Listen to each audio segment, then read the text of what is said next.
So it finishes Chelsea 2, Fulham 1. Taking a look at what that means then for the race for the top 5. Newcastle 3rd at the moment, City 4th, Chelsea move up to 5th. Forest in action against Spurs tonight. It's really tight. It's going to go right down to the wire with 5 games to go in the Premier League. Here is the Chelsea manager. How important was that Pedro Neto goal, and how much does that change the outlook of the season when you're competing for Champions League football? Personally, the goal from Pedro doesn't change my view from the season. I said 3-4 days ago, and I will repeat, Chelsea the last 2 years never been in Champions League spot, and this season we spent all season there. So today win doesn't change my view. It's already a good season and can become very good if we finish Champions League spot, no doubt. But for sure today was an important win because first of all it's a derby. Second, give us the chance to be there. I'm not a Chelsea fan, but is that what you want to be hearing from your coach, Frank? What is he talking about?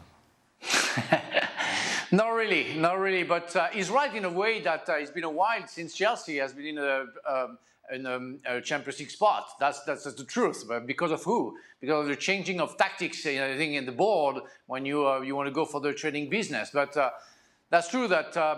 I think for me today it changed a lot. Fulham is out of the race, and you are back into the race. A draw would have been for me a definite answer to the chase. You would have been out. You would have been simply out of the Champions League spot. So I don't know why he makes that kind of comment. So now he can be proud of it. But at the end of the day, it's because of Neto doing something fantastic. And in fact, Chelsea got the revenge from Fulham. The first game that they had at Stamford Bridge, it was completely the inverse scenario where Fulham scored during the extra time and everything. So that's great for Chelsea. That's great for the young players because they're going to bring the confidence. But so many things didn't work. The first half was horrendous, and it was better the second half, mostly because Fulham didn't fight. But we are far away from the Chelsea we used to fight for the fourth spot. So everybody has to calm down. That's pretty good. I don't know if they're going to reach it. We'll see. But we are very much far away from what we are expecting from a Chelsea Football Club. Big result, huge result. But you like a little flutter, a little gamble. When the horse is halfway around the track and the race is halfway run, the bookmakers don't pay out. They don't pay out. They don't pay out at the start. They don't pay out halfway through. They pay out at the end, and that's all that matters. The end. Yes, Chelsea played some great football early in this season. Probably some of the best in the league in terms of entertainment. But that's gone flat. And they started today, I believe, in 7th. So it was all about today's result. As much as Enzo Maresca can say, no. If they finish in, say, 7th, if they finish outside, right, and they're in the conference of the Europa League, do you think he sits in front of Burley or the others and the board and says, well, give me some credit. We're in Champions League spot halfway through the season. It matters not a jot, does it? No. It's about where you are at the end. It's a bit like winning and losing the league.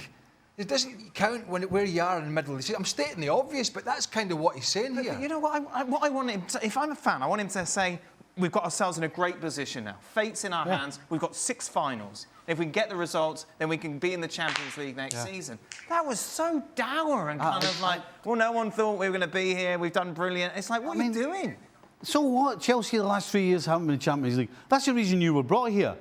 You were brought here to get them in Champions League, and you're barely scraping by, because that's what you're doing. And the way your team played in the first half today, it was almost as if they felt they didn't have an opportunity to get in the Champions League.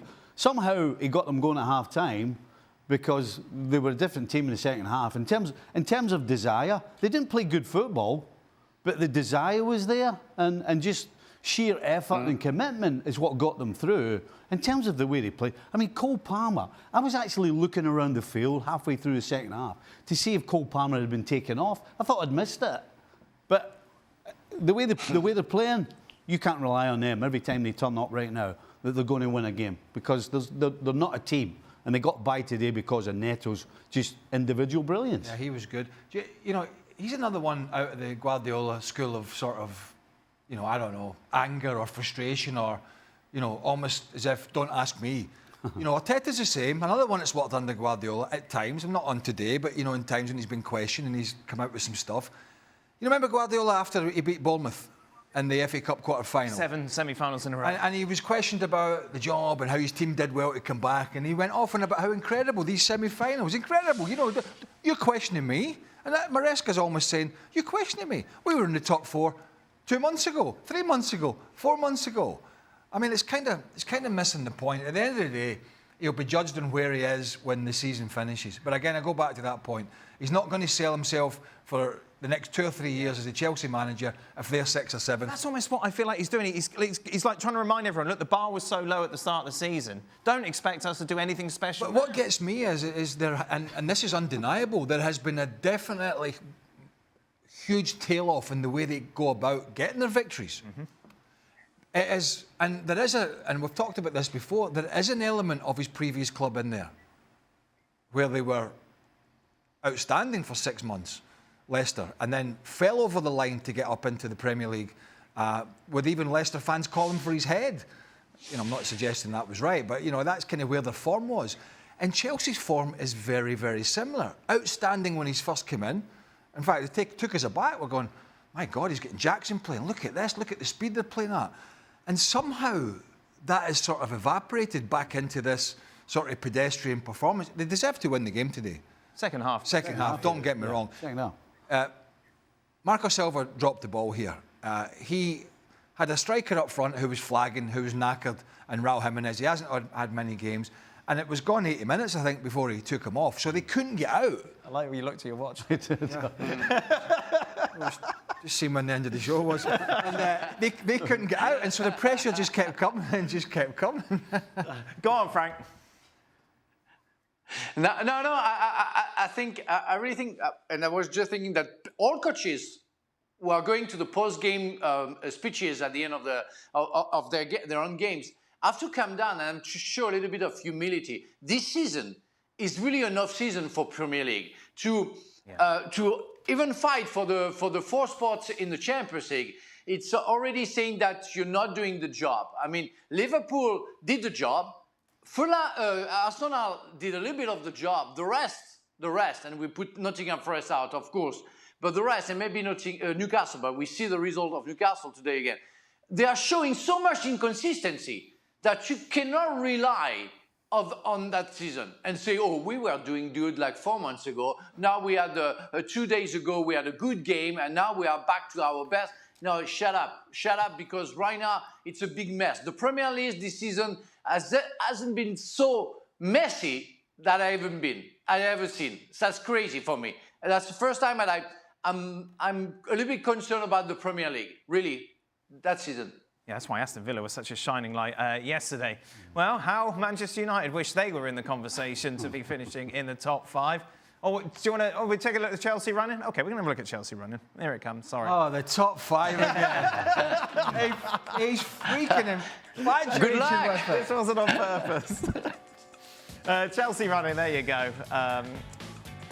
Liverpool might be champions by then. Yeah, I mean, it's Chelsea. You don't know what you're going to get. So you look at that, right, and you cannot turn around and say, well, we're going to win that one, and that one. That one might be tough. You just don't know. Aye. There's not one game there where you're going to say, oh, 100% they are absolutely going to win. Yeah. I mean, you're not. No. Because of the way they're playing. Tomorrow? Who's going to make the top 5? Spurs Forest. What a tee-up. There you go. Right then, take a look at this. Manchester United sitting 14th in the table. That win for Wolves puts them level on points with them. We thought we'd just take a look at Ruben Amourim's Premier League record since coming in and taking over. He's lost 11 games out of 22. The goals have dried up. There's just been nothing really for the fans to get excited about. So how much do we say, right, you give them a pass because what happened on Thursday, or how much do you go, well, Thursday was desperation.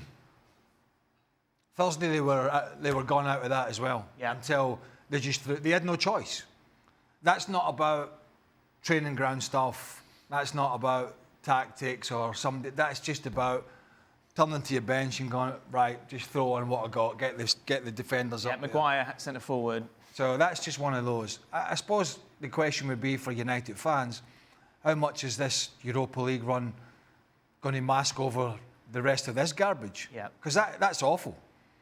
And I think the fact that Tottenham, and we talked about this when we were off air, the fact that Tottenham and Man United are in the semi-finals of the Europa League, I think it just tells you the standard of that you shouldn't take into account where you're progressing as a club or not progressing by the fact you're having a cup run. I mean, Eric Ten Hag was, a couple of Carabao Cup win and an FA Cup win. It can happen. The league, Stevie will tell you, very rarely lies. It tells you. Very rarely lies. Yep. And what we're seeing here, and that graphic with the 11 losses, I could understand if Ruben Amorim had come in and he wants to play that. I'm fed up listening to it. This is his system, the three at the back and all that. I could understand if they're struggling to score goals because some of the players they've got, quite frankly, they're not good enough. But he should be able to organise this team with this structure in a way where they're at least difficult to beat. Mm-hmm. They're at least difficult to score against. But they are neither. They're neither good at that end or good at this end. And we know they've already got problems in the middle. So I honestly, if you ask me, I don't know where we are with this manager.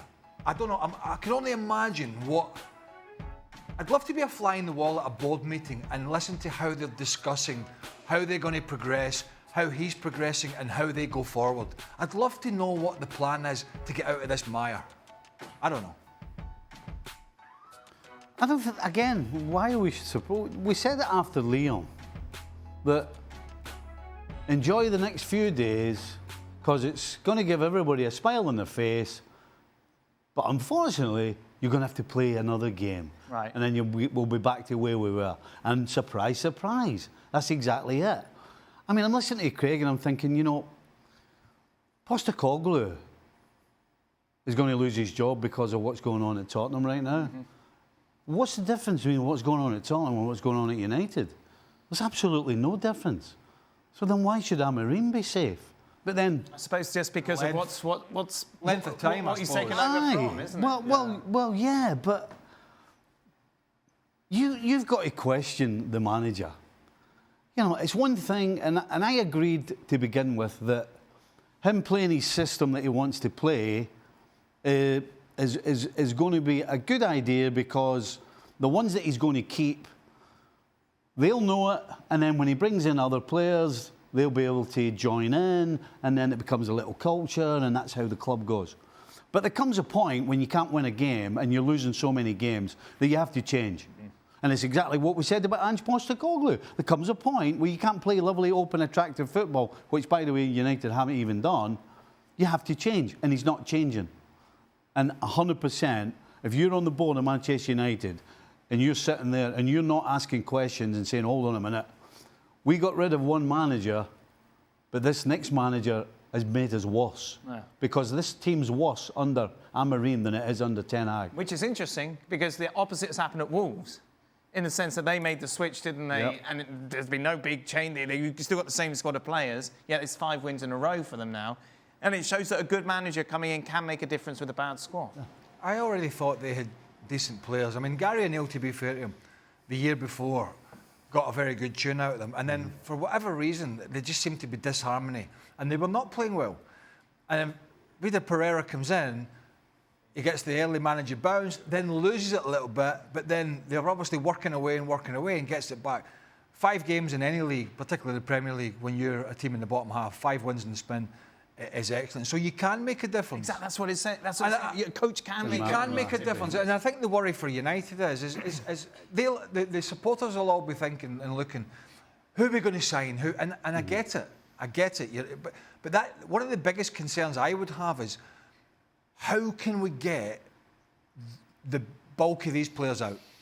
And I think that is a much bigger problem than going into the market and competing with other big clubs for signing players. Because hardly anybody, and listen, you're probably going to get Marcus Rashford coming back, unless Villa are going to stump up big money, big wages. So, and we all know this manager will be like, I don't want him back. It's toxic. I don't like him, and Rashford, I would imagine, would not want to play for this guy after what Amorim said about him, and I can understand both sides of that. But United's big issue is they have spent a lot of money on completely mediocre players, and now you're going to have to go to other clubs and agents and say, hey, buy my players and pay their wages. that's going to be a problem. As we mentioned, one more game to come on Monday in this round of fixtures in the Premier League. Spurs against... good luck predicting this. That game, of course, tomorrow. We'll be talking about it on the next edition of the show.